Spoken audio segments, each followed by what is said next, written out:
Sagittaire, bonjour et bienvenue pour cette lecture du mois de mars 2019.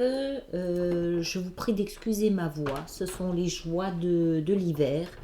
Je vais faire de mon mieux pour déjà arriver jusqu'au bout et puis pour essayer d'articuler de manière audible ce que je perçois ici. Alors, je vous rappelle qu'on a pour les projections 2019, vous aviez pour ce mois de mars l'énergie de l'univers. L'énergie de l'univers nous explique que vous êtes arrivé à une fin d'un chapitre de l'histoire de votre vie, voire peut-être même à la fin du livre, des nombreux livres de l'histoire de votre vie. Il y a quelque chose d'important, c'est une arcane majeure, ça veut dire que c'est une fin majeure. Il y a quelque chose qui arrive effectivement au bout, qui est fini, qui est terminé. Ça ne se passe... Généralement, ça se passe de manière évidente. C'est-à-dire qu'il n'y a même pas de combat, il n'y a même pas de je retiens, j'empêche les choses de se terminer. C'est une évidence. C'est une évidence qui coule de source, ça se sent, ça se voit. Il n'y a pas d'obstacle à ce que cette fin aboutisse et à ce qu'elle prenne place. Vous l'acceptez parce que c'est tellement évident que vous ne pouvez pas vous pouvez pas faire semblant, c'est pas possible, c'est majeur, d'accord, c'est quelque chose de majeur. Alors, est-ce que ça signifie que vous allez commencer quelque chose de nouveau en mars? Je ne sais pas, parce que là au moment où je fais cette lecture, on est à la fin du mois de février, donc c'est quelque chose que vous sentez clairement. Donc peut-être que vous avancez en parallèle quelque chose de nouveau avec cette fin, c'est possible, que vous êtes déjà en train de mettre quelque chose en place alors que la fin est en train de s'installer. Est-ce que c'est est-ce qu'il y a quelque chose de nouveau qui va démarrer en avril, en mai? C'est possible, peut-être que vous avez besoin d'une période tampon pour complètement absorber, digérer l'énergie du passé, de la fin de ce chapitre, c'est possible. Peut-être aussi que les deux sont possibles, peut-être que chacun d'entre vous le vit de toute façon d'une manière différente. Ce que je sais, c'est que, encore une fois, l'issue de votre mois de mars est représentée par le fou. Le fou, c'est l'énergie 0. Ça veut dire que ce n'est pas l'énergie 1, c'est l'énergie 0. Donc pour moi, ça veut plutôt vouloir dire que vous allez vous donner le temps de digérer cette fin. Vous allez vous donner le temps d'absorber chaque particule de cette fin. Assez bizarrement, je ne sens aucune précipitation. Je ne sens aucun doute. Je ne sens aucune hâte à mettre quelque chose de nouveau en place. Voilà, mais encore une fois, tout le monde a des parcours différents, tout le monde a un environnement différent. Peut-être que votre environnement vous stresse, vous bouscule pour mettre quelque chose de nouveau en place. Je ne sais pas, chacun le vivra à sa façon, à sa méthode, d'accord? On va aller là-dedans et on va voir un petit peu ce qui se passe pour vous pour ce mois de mars. Vous terminez février, vous entrez dans mars avec l'énergie de la 10 de coupe et du pape. Alors, pour moi, ce que ça signifie, c'est que vous êtes dans un espace confortable.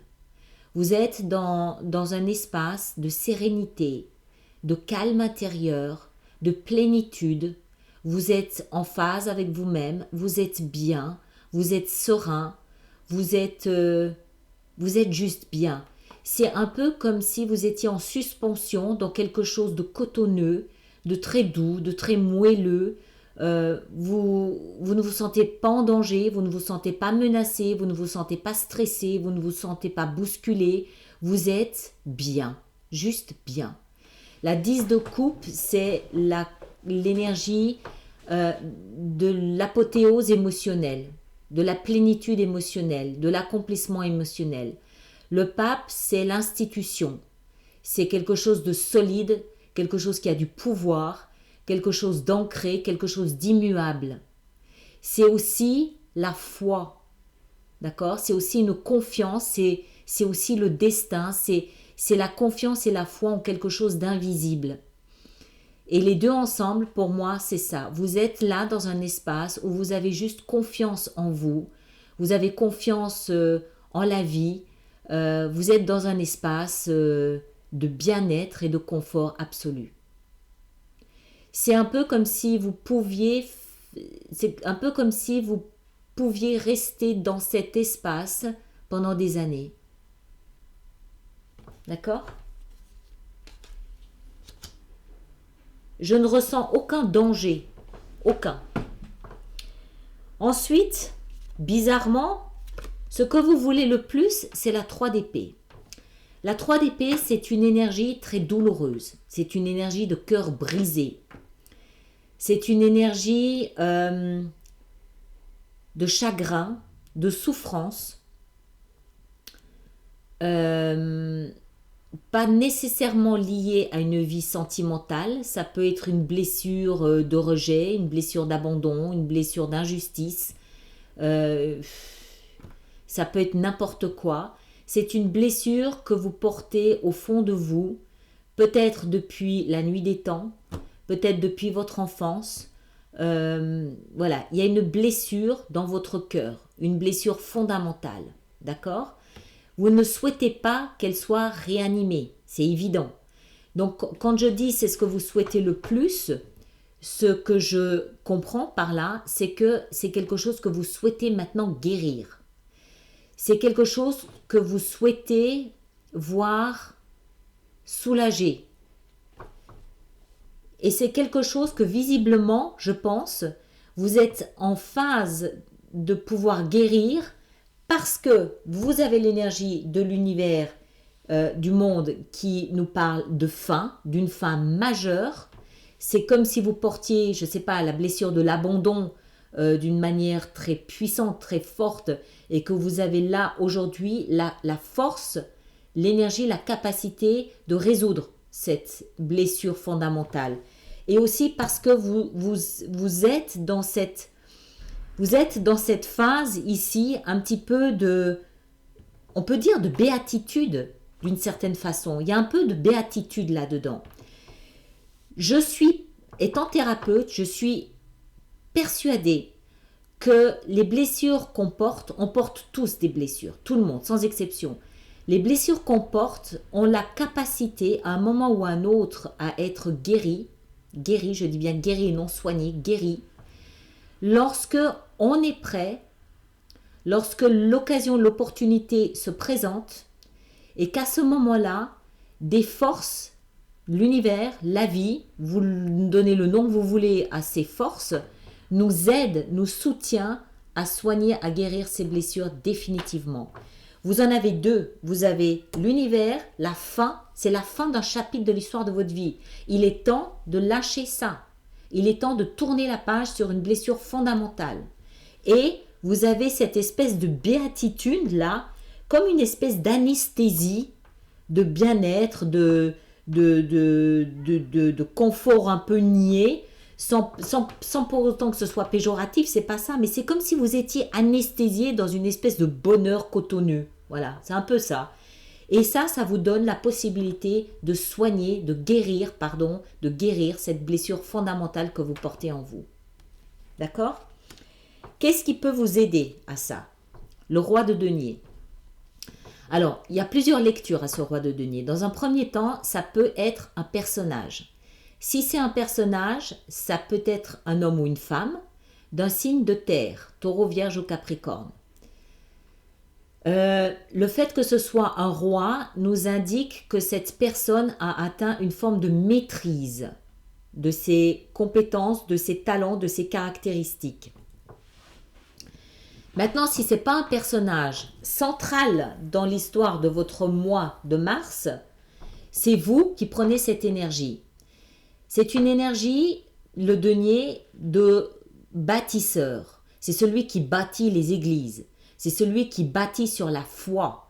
Il bâtit du solide, du concret, du tangible. C'est celui qui est proche de la terre, de la nature.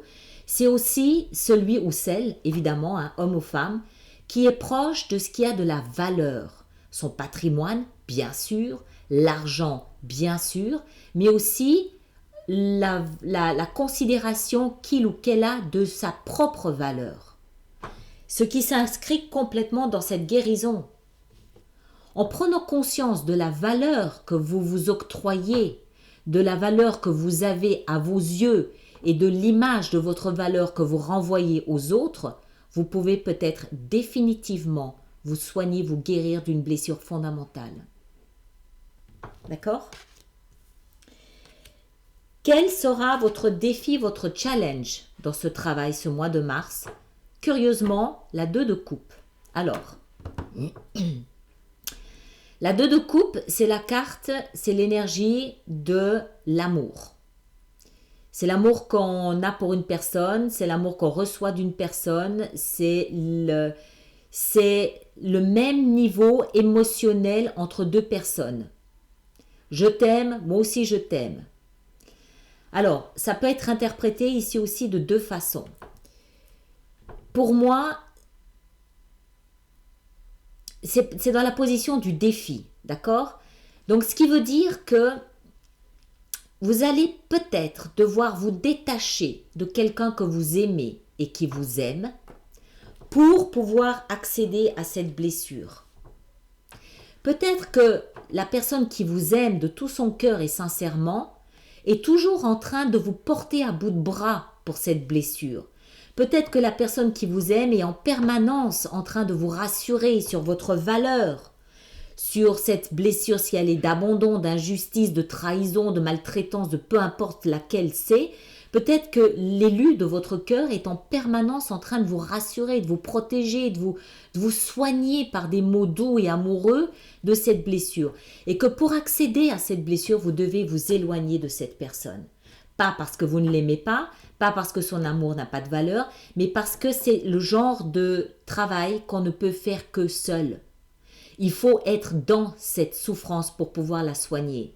Si vous êtes en permanence rassuré par quelqu'un et c'est tout à son honneur, vous ne pouvez pas accéder à la clé de cette souffrance. D'accord? Donc ça, c'est une interprétation. La deuxième interprétation, c'est que vous devez peut-être... Je ne pense pas que ce soit comme la carte des amoureux, un miroir de vous-même. Mais je ne peux pas l'exclure pour autant. Les amoureux, pour moi, c'est vraiment la carte, l'énergie des amoureux, c'est vraiment le miroir et on se voit comme si on se voyait dans le regard de quelqu'un qui nous aime. Je n'ai pas le sentiment que ce soit le cas ici, mais je ne peux pas l'exclure. Donc, pour ceux qui ne sont peut-être pas en couple, pour ceux qui n'ont peut-être personne pour leur renvoyer l'image de leur valeur ou de qui ils sont, c'est peut-être ici justement cette invitation à essayer de jouer à un moment donné ce double rôle de vous et de quelqu'un qui pourrait vous aimer, pour essayer de vous voir dans le regard de quelqu'un d'autre, pour pouvoir encore une fois accéder à cette blessure. C'est dans la zone du défi, du challenge. Ce qui veut dire que tout ce qui vous renvoie une image d'amour est un défi. D'accord ? Encore une fois, tout le monde le vivra d'une manière différente. Peut-être que on vous renvoie l'image de vous en amour qui est fausse, qui n'est pas à la hauteur de votre valeur. Peut-être que c'est vous qui lisez mal la valeur que vous avez dans le regard de quelqu'un d'autre. C'est possible aussi. C'est le défi, le challenge, d'accord? Donc, voilà, vous le savez, on va en rajouter de toute façon, après on aura peut-être une meilleure lecture, mais il faudra tenir compte de ce que vous pouvez voir dans le regard de quelqu'un qui vous aime. Alors, ce quelqu'un qui vous aime, bon, ça peut être un partenaire, bien sûr, mais ça peut aussi être votre maman, d'accord? On sait que les mamans... le plus terrible des défauts, elles arrivent toujours à trouver une raison, une excuse, à trouver quelque chose de beau même dans ce qui est laid. Ça peut être le regard de votre maman. Peut-être que votre maman vous dit non, mais c'est pas vrai, mais c'est pas grave, mais t'en fais pas. Enfin, je sais pas, j'essaye. Mais auquel cas, méfiez-vous de ce que vous voyez dans le regard de quelqu'un qui vous aime. Un vrai amour. Hein, d'accord? Alors, justement, puisqu'on en parle, la vie sentimentale, vous avez la 7 de coupe. Alors, c'est très bien. Et ça, Et ça correspond un peu à ce défi ici. La 7 de coupe, c'est l'énergie des fantasmes, de l'illusion, des rêves, du rêve éveillé, de ce qu'on voudrait mais qu'on imagine, de ce qu'on, des choix multiples, des options multiples. Puisqu'on n'a pas suffisamment de choix devant nous, on va se retirer dans un monde de rêves éveillés pour pouvoir accéder à davantage de choix, davantage d'options. Ce que ça nous indique aujourd'hui, là, dans cette position, c'est que votre vie sentimentale est incertaine. D'accord? Elle est incertaine. Pourquoi est-ce qu'elle est incertaine? Parce que vous n'avez peut-être pas une bonne considération de la valeur que vous vous octroyez. Peut-être aussi parce que vous êtes occupé à soigner une blessure fondamentale et que vous devez vous retirer de votre vie sentimentale pour pouvoir le faire. Votre vie sentimentale est incertaine, elle est peut-être plus rêvée que vécue. Que vous soyez en couple, que vous soyez seul, que vous soyez marié ou pas, ça ne change rien. Ça nous montre que vous vous êtes retiré émotionnellement de votre vie sentimentale. Pas forcément définitivement, c'est transitoire, le temps de soigner ce que vous avez à soigner, de rééquilibrer ce que vous avez à rééquilibrer, pour pouvoir mieux redéfinir comment vous voulez vous voir dans le regard de celui ou celle que vous aimez, ou pensez à aimer. D'accord? Elle est floue, votre vie sentimentale aujourd'hui. Elle est floue. C'est la brume. C'est très bien. Il y a une raison à ça. D'accord? C'est pas une punition. Il y a une raison à ça. Profitez de ce moment pour soigner ce que vous avez à soigner. Et lorsque vous aurez une meilleure idée, une meilleure conception de la valeur que vous vous octroyez dans l'échange amoureux, vous pourrez à ce moment-là rééquilibrer votre relation aux autres. Votre vie professionnelle et financière, vous avez la 8 de bâton. Alors là, apparemment, les choses bougent. Il y a de la communication, il y a de l'action, il y a de la synchronicité, il y a une interaction avec les autres, il y a quelque chose de l'ordre de l'invisible. Il se passe des choses dans votre vie professionnelle et financière, des choses positives. Quoi exactement, je ne sais pas, il va falloir en rajouter.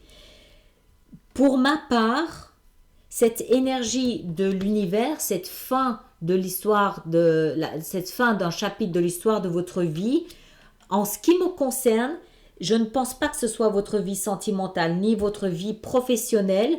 Je pense que ça concerne cette blessure fondamentale.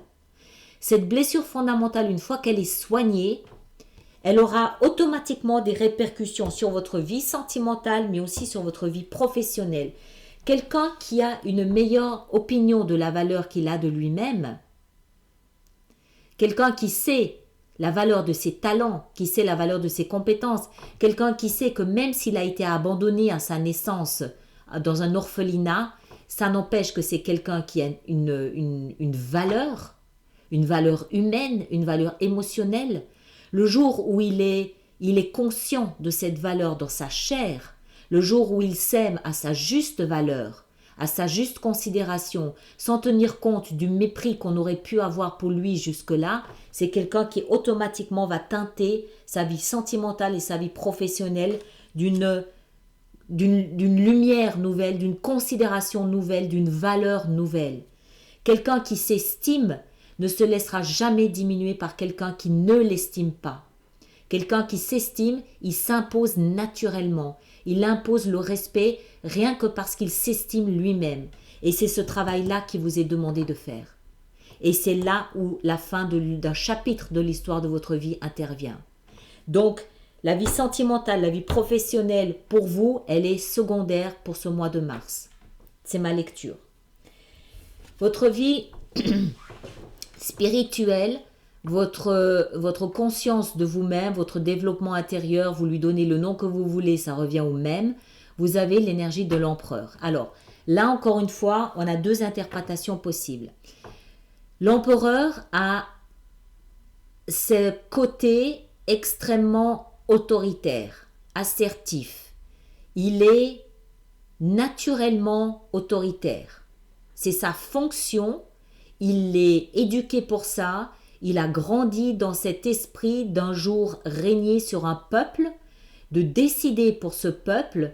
Il est donc naturellement responsable et autoritaire. Très bien, ça veut dire que dans votre vie spirituelle et dans votre développement intérieur, vous prenez en main les choses. Vous savez ce que vous voulez écouter, vous savez ce que vous ne voulez pas écouter, vous savez ce qui vous parle, ce qui fait résonance ou pas, et vous éliminez ce qui ne vous touche pas. Bien. Mais le côté obscur de l'empereur, c'est sa rigidité.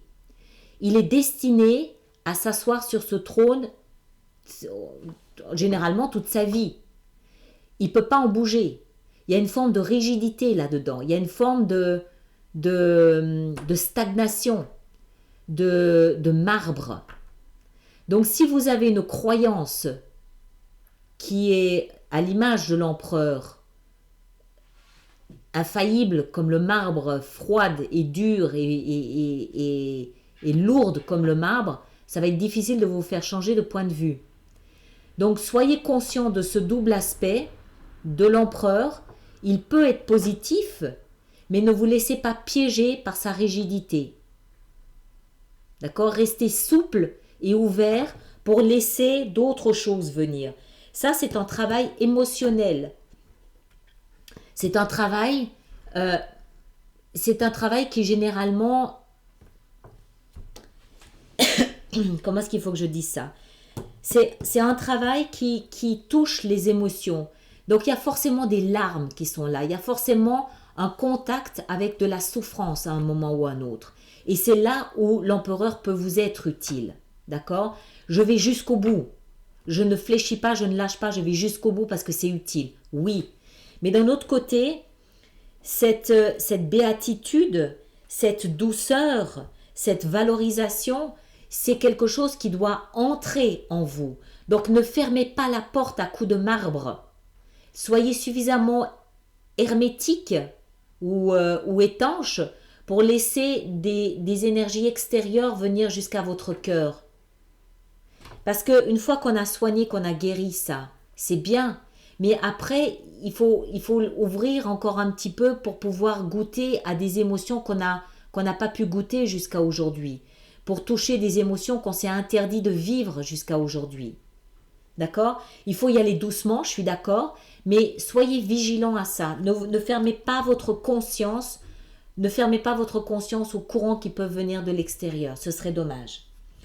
L'issue de votre mois de mars, si vous accédez à ce travail, et si vous faites ce qu'il faut faire, vous pouvez accéder à l'énergie du fou. Génial. Le fou, c'est quoi? C'est le zéro. C'est celui qui est prêt.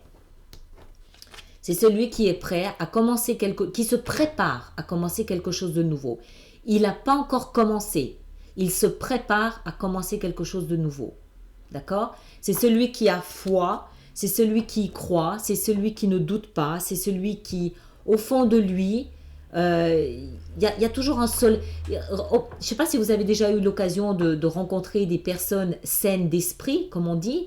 Ce sont des personnes qui ont un soleil à l'intérieur d'elles. Elles sont ce qu'elles sont, elles sont là où elles sont, ok?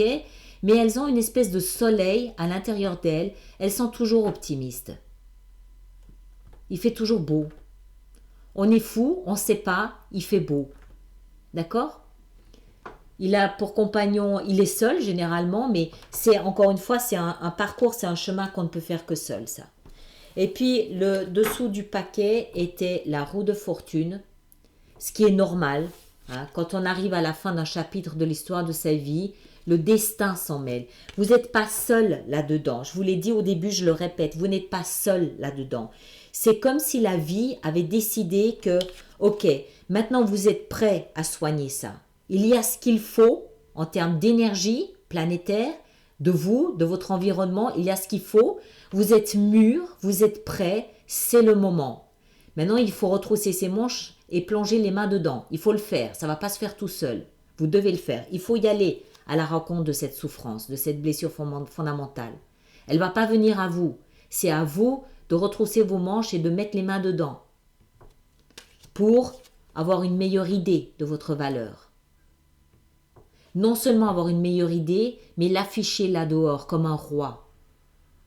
Vous vous souvenez les rois à l'époque quand ils avaient les rois des grands pays, des grandes nations, ils affichaient clairement leur richesse. Ils montraient comme ils étaient puissants et riches. C'est ce qui vous est demandé. Montrez à quel point vous êtes puissant et riche. Riche, évidemment, en termes de compétences, pas riche en termes de patrimoine, hein, même si, regardez ce qui voulait venir. Nouveau départ avec l'as de denier. Allez, on va en rajouter là-dessus pour l'extension. Alors, on va déjà aller voir cette espèce de béatitude-là. Ce que ça peut nous indiquer. Alors, pourquoi la 10 de coupe? Pourquoi le pape? Pourquoi la 10 de coupe? Pourquoi le pape?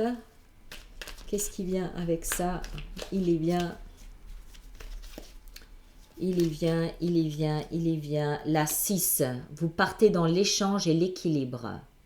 C'est pour ça que vous êtes bien. Peut-être aussi que vous avez toute une famille à côté de vous qui vous soutient, une communauté qui vous soutient. Hein? Le pape, c'est l'institution, c'est la communauté, c'est toute une fratrie.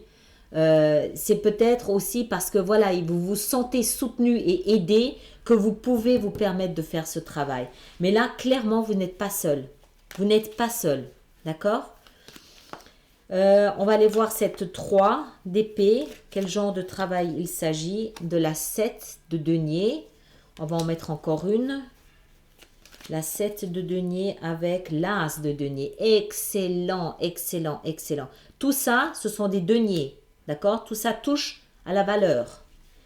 Qui est ce roi de denier? Qui est ce roi de denier? Qui est ce roi de denier? Qui est ce roi de denier? Qu'est-ce qu'il fait là? Chevalier de coupe. D'accord. Encore une. Parce que là, ça peut être un personnage. Encore un roi de denier. Waouh! Il est possible qu'on vous offre aussi une grosse somme d'argent. Hein. Il y a beaucoup de deniers, je trouve, là-dedans. Bon, allez, la 2 de coupe. La 2 de coupe, on a la 8. Voilà, vous allez avoir peur. Ok, normal. La 8 d'épée et on a la 3 de denier. Encore une avec la 3 de denier. La 3 de bâton. Ok. Alors, dans votre vie sentimentale, la 7 de coupe, qu'est-ce qui va avec la 7 de coupe? Qu'est-ce qui va avec la 7 de coupe? Il y va la 4 de coupe. Encore une. Le chevalier de denier. La 8 de bâton dans votre vie professionnelle. Qu'est-ce qui va dans la vie professionnelle? Il va la 8 de coupe. Encore une. La 9 de denier. Il est possible qu'on vous fasse aussi une proposition pour un nouveau job. Hein. Il y a beaucoup de deniers, donc il peut être question pour certains d'entre vous de beaucoup d'argent. L'empereur, qu'est-ce qui va avec l'empereur? Il y va, la 10 de coupe. Bravo. Bien. Bravo. Encore une. La force. Pas trop, hein. D'accord? Faut rester souple, hein. Et ce nouveau départ avec le fou. Qu'est-ce qui va avec le fou? Il y va, ah ouais, d'accord. Le pendu. Encore une avec le pendu. Le chariot, excellent. Réussite, succès, triomphe. Bien. Et là-dessous, on a quoi? Encore une fois, l'empereur. Attention à la rigidité. Hein. Alors, ceux qui s'arrêtent là, je vous remercie infiniment. Merci de liker, de partager, de me laisser vos commentaires, de vous aider les uns les autres. Et ceux que je retrouve sur Vimeo, à tout de suite. Merci beaucoup.